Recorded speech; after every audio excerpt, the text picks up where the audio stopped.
Ótima semana.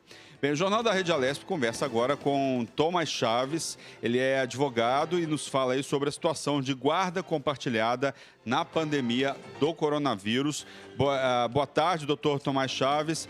Seja bem-vindo aí ao Jornal da Rede Alesp. Boa tarde, é um prazer estar aqui com vocês.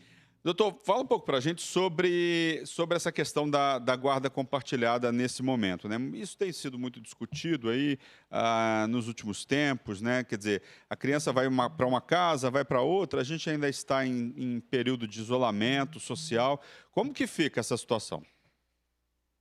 Exatamente, né? A gente tem uma plataforma que esclarece as dúvidas jurídicas dos cidadãos, é a Dúbio. E nessa plataforma a gente percebeu um crescimento pelas buscas pelo tema guarda compartilhada.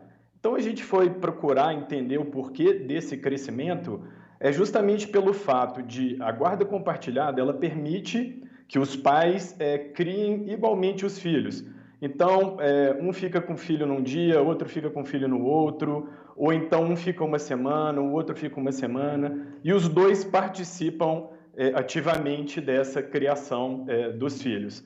Acontece que durante a pandemia, esse trânsito da criança, né, de uma casa para outra tem preocupado alguns pais, né? Principalmente aquele que fica inseguro em relação ao comportamento do seu ex-cônjuge, por exemplo, se aquela pessoa está se cuidando também, está tomando todas as medidas preventivas.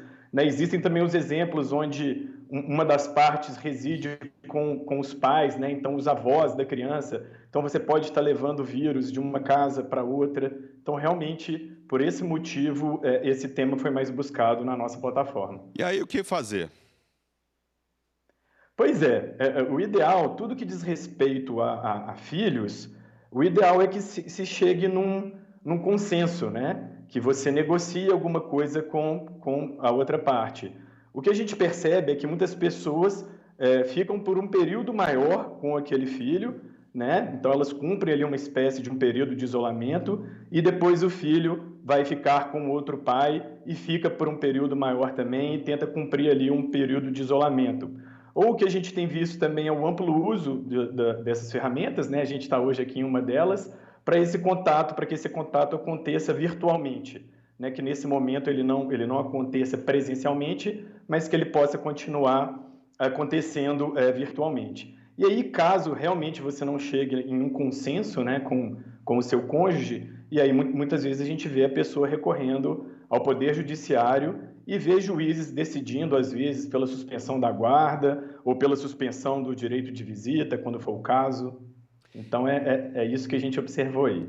Existe alguma medida emergencial para resolver questões relacionadas à guarda compartilhada na quarentena, né? Você acabou de falar disso agora também um pouco, né? Somente quando um dos pais mantém contato com a criança e outro utiliza a comunicação por videoconferência e ligações, né? Teve algum caso aí dos pais desobedecerem o que é estabelecido? Como que age nessas situações? A gente ainda não observou nenhuma, né, a nossa plataforma ela recebe casos jurídicos, a gente não observou nenhuma queixa nesse sentido, nenhuma consulta nesse sentido, de descumprimento das obrigações.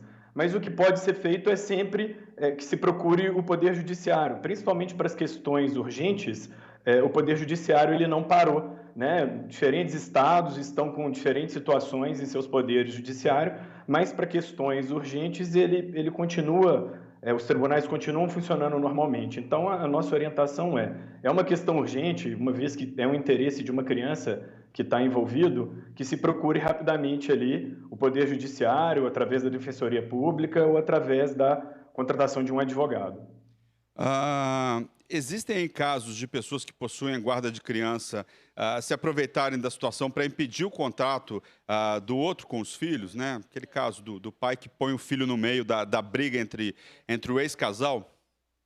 Existe muito, é a questão da alienação parental, né? Quando um dos pais fica tentando denegrir o outro para a criança ou impedindo ali o convívio, né? Então, muitas vezes, por um motivo de vingança, por um motivo de raiva, por não aceitar a separação, uma das partes acaba envolvendo a criança na questão e denegrindo, né, provocando essa alienação parental, provocando naquela criança a sensação de que o pai ou a mãe não se interessam por ela, ou não gostam dela, ou não é uma pessoa bacana, né? Então, nesse momento de pandemia, todas as questões estão muito agravadas, né? As pessoas estão mais à flor da pele, estão ali num convívio um pouco forçado em alguns casos.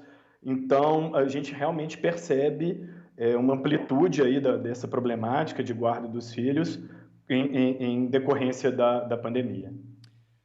Que outras orientações o doutor pode passar aí para pais nesse momento aí, né, com essa questão, que é uma questão muito importante para os filhos, né, e para a família de uma maneira geral? A minha orientação é sempre procurar a conciliação. Eu acredito que o direito, atualmente, a advocacia, ela não visa o litígio, né? O litígio tem que ser a última opção, porque ele vai custar dinheiro, porque ele vai tomar tempo, porque ele vai ocupar o poder judiciário com algo que poderia e pode, muitas vezes, ser resolvido um diálogo. Então, é até engraçado um advogado falar isso, mas é uma grande verdade. A gente tem que buscar primeiro a conciliação, o diálogo, o acordo, para aí depois, sim, caso não tenha jeito, você procura uma plataforma como o Dúbio, ou você procura um advogado, ou você procura a Defensoria Pública, mas o ideal é a gente realmente fazer um acordo e isso atende os interesses, né? Quando a gente faz um acordo, a maioria das partes envolvidas saem satisfeitas. Tá certo, gostaria de agradecer, doutor Tomás Chaves, que Foi um falou aí prazer. sobre, o prazer é nosso, sobre a situação da guarda compartilhada aí durante a pandemia do coronavírus. Muito obrigado pelos seus esclarecimentos. De nada, estou à disposição, gente. Um abraço. Tá certo.